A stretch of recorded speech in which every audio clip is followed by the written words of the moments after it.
everybody. Welcome back to the Brando and Joe podcast. Our guest today is Amar Bhatia. He's currently receiving his Ph.D. in IO psychology from Hofstra University and has past experience working at the University of Maryland and NBC Universal. Welcome, Amar. Thanks for joining us today, man. Welcome. Hey everyone, how y'all doing? We're doing good. We actually recently, both Brandon and I just recently saw you at the Psionic event after like the Metro event. Um, those are actually it's probably like the most fun after the like Yeah, talks or the discussions, just like going to the bar, even if it's like non-IO yeah. related. No, I think the best part was that I think we are all more relaxed because it's the end of the term, so it was good timing. Oh yeah, no, we Joe and I. It's funny too. Like you're saying that, like when we're there, even though it isn't IO, a lot of us end up like having a drink or two and talking IO still. Like I know all of us were sitting talking really fun topics in IO that we get to like debate even after like a fun educational conversation. Because it's not even like it's still a professional setting, but it seems like people like calm down a little bit when you're around other students and you're able to like talk more candidly. Um, like if you have a job you don't really like, some students might not feel like I'm going to go to this event and then like crap talk my job. um, but when you're around other students who are also in like their entry level positions, it's you feel more comfortable. You're like, oh, I don't love what I do either, or like what other people say. Um, so yeah, no, it was great. It was great getting to see you there. I feel like we haven't really been able to chat before that. We're kind of separated, the masters and the PhD students. Yeah, I mean it's been we kind of have overlapping classes, so like if we see each other in passing, that's about all we've had. So it was good to like really get a chance to talk with everybody. I remember we were even talking with a few Columbia kids. You remember, and we were just sharing like, oh, what's the difference of like your classes versus ours, like, and what do we take versus you? So it was cool to see different perspectives and hearing from others outside, but also seeing the difference between PhD and masters. Yeah, I mean, Amanda and I, like when we really looked to start the initiative for Psionic, it was built around that collaboration with other students. So, like getting to speak to people who are in a program somewhere else, like you can pick up on the things that they're doing and kind of learn kind of how different programs function, but also create some resources. Like now you're talking about someone that you met from Columbia, and like that's somebody now that you know, and like you can always pick their brain if you want. Like it's really really awesome to kind of hear about these programs, and that's why Joe and I love talking to the PhD students at Hofstra, because like you said, there is some differences, and like we get to see each other in passing, but like what we dive into on like a day-to-day basis is really really different. Definitely, definitely it is. To kind of get into some of the content of the episode of what we wanted to talk to you about today, like as Joe mentioned in your intro, like you have some experience at NBC in HR, and Joe and I would just kind of love to pick your brain on kind of the type of work you were doing and just hear about like how that experience was for you. Yeah, absolutely. Happy to share. So you started at as a human resources coordinator, right? Yes. That was like your official job title. Yeah. Is HR something that you thought you would find yourself be in, or was it kind of just like the opportunity came across and like I'm gonna grab it right away? Yeah. So I kind of fell into HR in one of my internships that I was doing out of high school. And it was a summer internship, and it was within the same organization. And I had done previous internships over the summers as well, but rotating different departments. The last one I had was actually in HR, and that's kind of like what introduced me to the field of HR and like what exactly they do on a day to day basis. Um, and that's kind of where I learned that like, oh, this is where it's more the people role within an organization, and where you have to manage, their information within the system, but also manage their benefits and all of the things that we know that happen within HR. So that was kind of my introduction to it. But I think what led me to getting into HR in a full time role was definitely the pursuit of the field of IO, and kind of like I felt that was really the entry point for a lot of IO type roles. And mainly, I had come out of my first master's at that point, so I just wanted to get my feet wet and learn more about being in an organization, um, and also just learning, I guess, at the foundational level, all the different aspects within HR.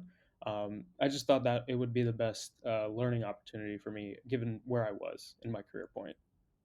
Dang, talking about being an early adopter, getting an internship out of high school, Yeah. that's that's awesome. That's like one of the first times I've heard that. But so speaking about some of the work you do, Joe and I have had some people on this podcast and talked to them about some career progressions, and a lot of people do talk about when you go into HR, you can kind of use it as a branch to try other things and learn other things because you learned so much. Is that kind of what your experience was when you were at NBC and working in HR? Like, what kind of work were you doing? Most definitely. I mean, my role, my day-to-day kind of responsibilities was very it was actually mainly transactional in nature.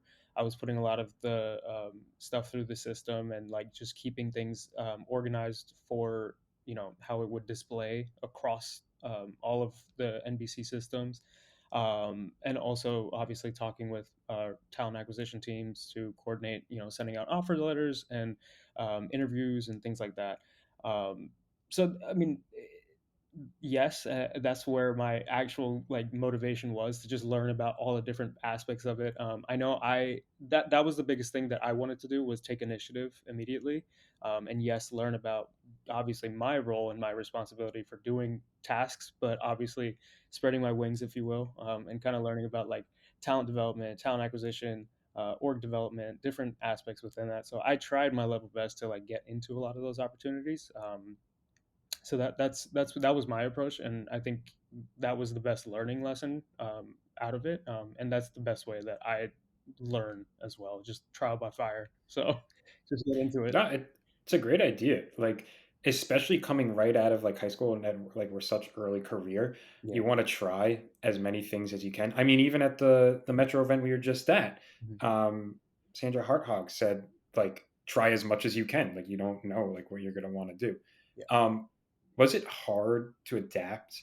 Because I feel like NBC is such a large company, Oh yeah. and when you're placed in a role like HR, and you said I wanted to try like talent acquisition, talent management, like I couldn't imagine assisting on a talent management project for NBC right after just taking like calculus. It's such a different environment, Yeah. and to go straight to that must have been tough, or maybe not. Well, I mean, so obviously, just the nature of the size of it, yes, it's very overwhelming.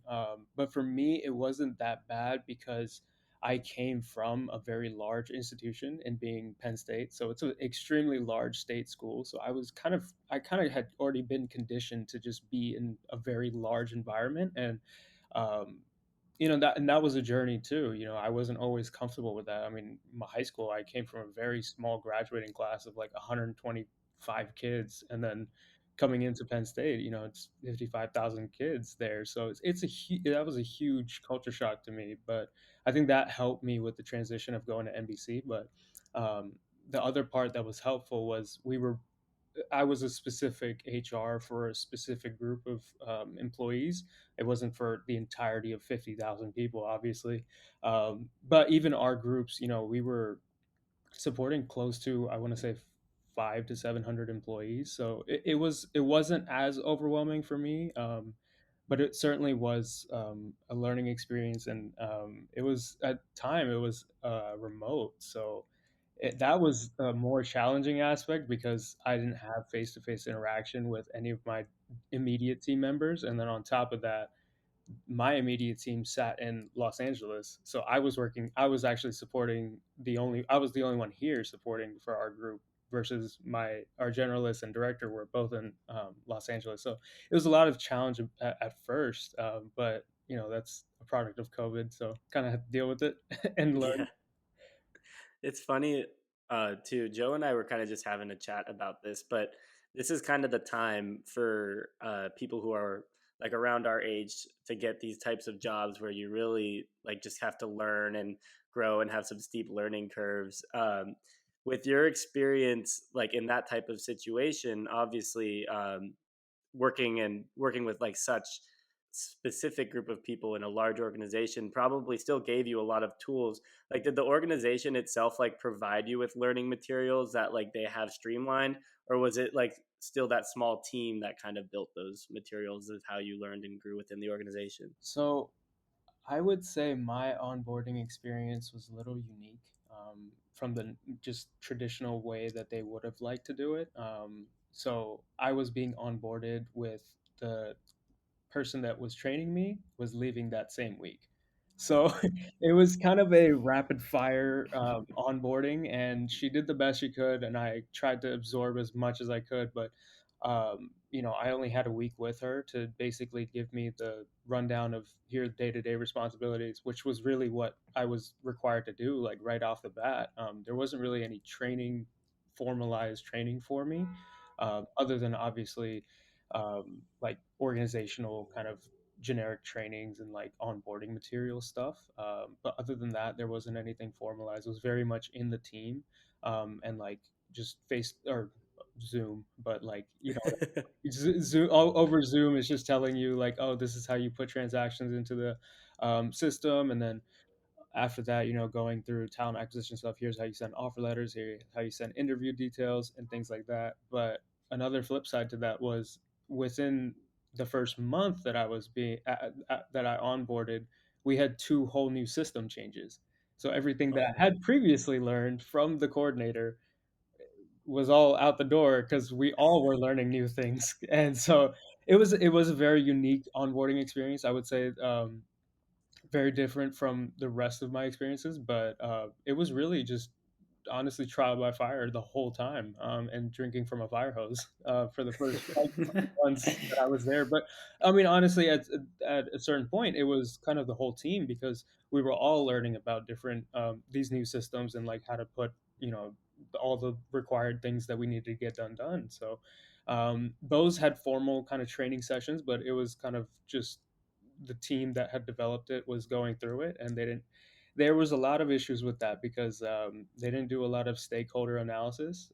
So there mm-hmm. was a lot of troubleshooting and issues where it just had impacted a lot of our direct day to day activities. But yeah, it was a fun experience to say the least. I love the IO perspective of looking at things from an IO, and you like watch something happen and you're like, I know how to fix this, but I can't do anything. And it's like just saying stakeholder analysis. It happened a lot. I didn't realize how important it was to have like a good new hire orientation until you start working in an organization. Because like simple things like you're saying, if like you need your laptop to work or like there's certain softwares that you need access to or just simple things to help you get your job done, if you're not like told how to do it or how to access things in the first couple weeks, it can make your job like 10 times harder. And I couldn't imagine what you had to go through like through two different softwares changes Yeah, on like your daily tasks. and Did they have like any like consulting company or like any training videos, or were they just thrown so into the fire? all of it was really internalized. Like any troubleshooting things that we had, like we had a centralized like kind of hub for like all manuals, training manuals and things like that, that like it was on your own that you had full access to Mm, it, and they gave you access to it, like showed you where it was, but like it's up to you to figure out how to do it. There's not really like Gotcha. videos Mhm. or anything like that. So those were helpful because I was reading those like a lot, because a lot of those were step by step guides for how to do my role per se. So it was very helpful for me, and that's kind of just how I was learning, is just being adaptable to those different scenarios. Like, okay, this is how I have to learn, and like my job doesn't stop, like I have to do my thing, so like I still need to figure this out regardless of you know whatever else is going on. But that was something my manager had told me, from kind of day one, was that the expectation is that I can't hold your hand, both because I'm not there and I'm in Los Angeles, but also like we're on Zoom, so it's not like I can give you connections, I can give you people that you can reach out to, but it is going to be a lot that you're going to have to take on, and that was okay with me. That's just how I operated too. So they did offer a lot of those, but it was a lot like you had to do it yourself. It's not going to be given to you per se. yeah, I mean that gives you a lot of good experience. And to circle back to that idea of training and how important it is. It's like sometimes you don't even realize it. I know before IO was even in question, and I was at one of my first jobs when I was 16, Yeah. and I had been, and then I turned 17. I had been there for a year. They asked me to train the new people. Mhm. And I was like, okay, this is what I do on a day on a daily basis. Here you go. And like walking through that, like now being in an IO program and seeing like how you build a training program and the different ways you can make it effective and teach people, and doing that in my consulting work, it's like, okay, I wish I could grab like 16 or 17-year-old Brandon and completely change his mind on how he was training the new hires. Yeah. But like, it's really true though. And to kind of now like shift our focus, like we were talking about working at a big company and like the different experiences that you had in HR. I know when Joe and I were just kind of like looking at your LinkedIn too, and you mentioned this earlier in the episode. You do have two master's degrees, Dude. one in IO and one in business. Yeah. One, this is a two-part question, Amar. So first part of this question is just kind of like, how did that master's degree and your IO degree kind of help you when you're working? Like, how have you seen them help you? Mhm. And then the other part that I wanted to know is like, what differences have you really seen in the content that you've learned in both? Sure. So what it really did help me with is just being able to look at everything and keeping in mind the big picture, and that how, you know, within organizations, no matter the size of it, everybody's role is incredibly important. But in order to do their specific tasks, to keep the big picture or the big machine kind of keep going. Um, so a lot of the things that I learned, especially from the business program, because a lot of that was like taking the approach that, okay, let's learn about what it takes to run an organization, to run a business. So you're looking at management classes, finance, accounting, all of those basic business fundamental courses, and all the intricacies that are required to know those things to operate a business. But then the IO side of it, it's like how the organization runs, like within the people aspect of it, right? So I thought it was a great balance of seeing both sides to it, but and then keeping that in mind, like I said, it just keeps me always reminding myself about the big picture of organizations, and that it takes both sides, both task work, but also people, to make things work. No, it's a great point. Do you see yourself like leaning towards one way or the other? Like obviously you're getting your PhD in IO psychology. Yeah. Um, do you find yourself like, maybe I will enjoy like more of the MBA side when I Yeah. graduate, or is it kind of just So, whatever happens? and that kind of goes to the second point of the question, Brandon, that like, what do I see as the differences? And honestly, there's a lot more parallels than there are differences. I would say, like, just keeping the organizational side of things, right? There's so many parallels there. What it takes to have a good management, what it takes to have a good organizational culture, what it takes for a good talent, right? Like recruiting, all of those things. Those are business, kind of fundamentals. So I think those are a lot of parallels in it. But then where the specifics or the differences come in is like the specializations that you go into, and that part is where I kind of feel like I fall into, is that I want to pursue that specialized kind of route. That, yes, obviously I care about business, and like I care about organizations. I hope to probably have my own business at some point, or multiple, who knows, right? Like I do plan to, I do have an entrepreneurial background, and like that's kind of where my pursuits are as well. But I do want to focus on the IO aspect to create that. um, so yeah, to see that, like that would make me satisfied, because that's where my pursuit is within that specialized field of, like, I want to focus specifically on IO elements and what it takes to create a good organization through that, rather than just basic kind of business fundamentals, while that's important. That sounds like a great organization to work for, Amar. We got to keep some tabs on you.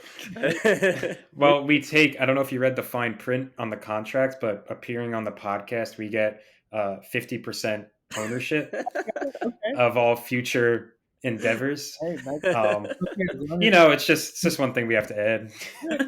that's okay with me. That's fine. Uh, well, we got it there. There's our proof. No, I'm just kidding. But so that's really cool though. I really like that perspective. I know, Joe, we got to talk to John Zager about that, like differing opinions of masters in business versus a Absolutely, yeah. masters in IO, and he kind of said a very similar. He said a very similar perspective.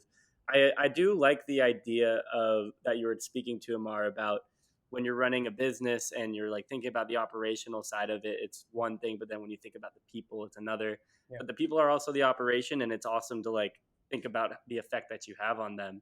I was wondering, as somebody who is doing their PhD, you've got a master's in business, a master's in IO, you have HR experience, but also you're entrepreneurial. What area of IO like has like kind of piqued your interest the most? Like what have you seen with everything you've learned that piques your interest the most? It's a fabulous question. And I'll try not to list every single, IO that we have. But I do. I personally am very interested in management and leadership stuff. I'm leaning towards doing that for my dissertation as well. So we'll see about that. But um, leadership is always something that has I've always been interested in, and the different theories that go into leadership styles and learning about that is something that I do want to continue to learn about. So that's certainly one aspect. Also do very much care about talent, learning, and development, both organizationally but also individually. And that's something that I, as a role, would love to do, is being in that talent and org development type of consulting type role. Um, so I have figured kind of that route out, that like that's really where, like, within an organization, that's where I would like to be at. I've had previous experience obviously doing general HR, learning about different things. Talent acquisition is it's a cool route. I don't know much about it though, so I don't know how much it would be for me. Just the nature of selection, and you guys know how selection is, so Yeah, it's a lot. But I think Oregon talent development is really where my passion is. But obviously, learning about management and leadership through possibly executive coaching, that would be cool. We just had on Ari, who's another PhD student at Hofstra, and he was It's my saying lab. he was talking about his dissertation on leadership It's and awesome. lecturing us about like all the intricacies. And unless you like really think about it, um, just like, oh, there's not much to it. You just be a leader. I remember in our it was our first semester with Dr. Nolan. Mhm. And he was talking about leadership, and I had that exact thought process. Like I was like, oh, it's just leadership. You tell people what to do, like they do it. Oh, like, That's a uh, and then I was like, well, dead wrong. But he brought up leadership in the military and the studies that were going to make like an effective leader in the military to get soldiers to do their tasks and all that stuff. And I was like, wow, that's where I was like, this is very legit. This is very serious. And there's so many things that go into it. Um, if you end up doing your dissertation on leadership, I mean, it might sound like a stupid question because we're in IO, but does it have to be leadership in work? Like, can it be about leadership? not at all. Any Yeah, not at all. I mean, obviously, I think that's a part of where theoretical and practical implications come in, that you have to be able to infer what your findings mean for in the context of organizations. But I think the findings that would be from that would be you know all around. And that's really where, like I said, I haven't exactly picked out the dissertation topic, but like the questions that I have stem from not just work environment, but like even the personal level. So I want to hopefully have that approach going into it, that the findings would be universally applicable. It's not just for work. that makes sense. I mean, it's hard too, right? Because you can also find things that'll work in one environment, in a working environment, that wouldn't work in another. So so, Absolutely. so I mean, it's a very meticulous process, and Joe and I definitely tip our caps to you and anyone as well who are doing their PhD, as we know. couldn't imagine doing it. I Wait, don't know how you guys hey, do it. you never know. Never say never. You might end up here too. So we'll see. Might have to say never. But But yes, it's tough.